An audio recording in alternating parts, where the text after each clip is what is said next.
आज गोदावरी महामंडळाची 87वी बैठक या ठिकाणी आज संपन्न झाली आणि या निमित्तानं जे काही प्रशासकीय निर्णय आहेत ते आपण नेहमीच घेतोय, परंतु या व्यतिरिक्त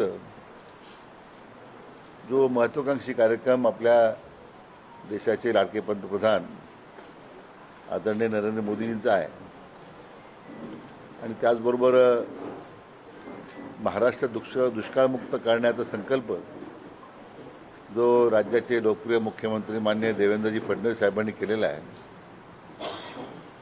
त्या अनुषंगिक विशेष करून मराठवाड्यातील पाण्याची तूट भरून काढण्यासाठी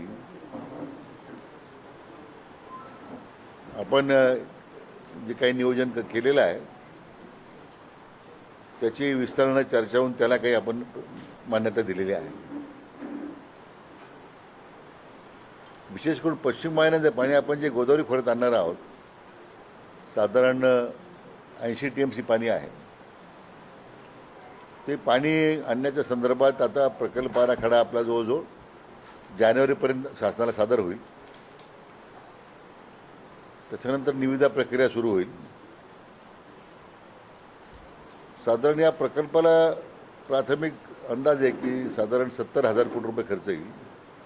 पण ते पाणी आपल्या खोऱ्यात आल्यानंतर त्याचं नियोजन कसं करायचं त्या संदर्भात सर्वेक्षण करून तो प्रकल्प अहवाल गोदावरी महामंडळाच्या मार्फत तयार करण्यात यावा असा आज आपण त्यामध्ये निर्णय केला. 2 दिवसापूर्वी मुंबई येथे आपण एक कार्यशाळा घेतलेली होती.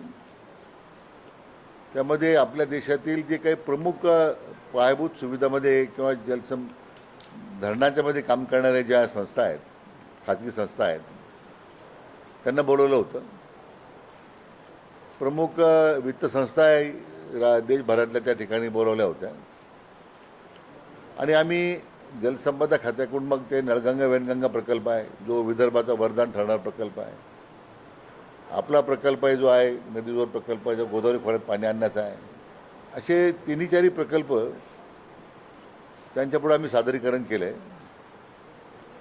हायब्रिड एन्युटी प्रकल्प धोरणाच्या अंतर्गत ते प्रकल्प आपण घेणार आहोत असं प्रकारचं आम्ही एक नवीन धोरण त्या ठिकाणी त्यांच्यासमोर मांडलेलं आहे. विशेष करून आज महामंडळाच्या स्तरावर महामंडळाची स्वतःची उत्पन्नाची स्रोत निर्माण करण्यासाठी आता ज्या ज्या ठिकाणी आवश्यक असेल त्या ठिकाणी फ्लोटिंग सोलरचा उपक्रम राबवावा. तो जायकवाडला आणखीन जो 1000 मेगावॉटचा आपण NTPCचं काम दिलेलं आहे. आणखीन तिथे तेवढ्या क्षमतेचा फ्लोटिंग सोलर प्रकल्प महामंडळात करता येईल का? जे धरणं आपली उपलब्ध आहेत, विशेष करून ज्या ज्या ठिकाणी आपल्या उपसा सिंचन योजना आता मोठ्या प्रमाणात सुरू आहेत, धाराशिवमध्ये आहेत, बीडमध्ये आहेत, अशा सर्व ठिकाणी या सोलरायझेशन करून आता त्या ठिकाणी मग कॅप्टिव्ह पॉवरसुद्धा आपल्याला जर नेट मिटरिंग पद्धतीने आपल्या पंपाची गरज भागवता आली आपल्याला, तर मला वाटतं दरवर्षी 10-20 कोटी 25 कोटी 50 कोटीपर्यंत आपला विजेचा खर्च आपल्याला वाचवता येईल. ही त्या पाठीमागची भूमिका आहे.